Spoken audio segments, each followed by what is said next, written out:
umaga.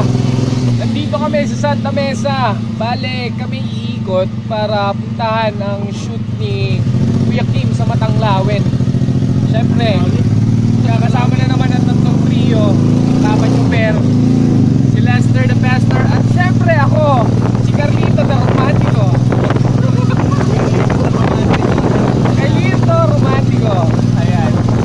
So, nasa along the road kami. Makikita nyo, gamit ko namin si Nikito. Ayan. Yun. Ay, teka. Yung ano. Medyo mainit po ngayon sa Maynila. Hindi po sanay ang mga tatlong trio mainitan. Pero masasanay kami dahil ang pagmamahal namin sa mga ka-tripping natin ay hindi nasusukat. Ayan o. Gusto nyo na bro, gusto nyo na. Oh, i-video pa tayo mamaya yung mga kakanta. Ayan. So kung makikita nyo ko, Makikita nyo yun. Pakikyo. Pakikyo. Makikita nyo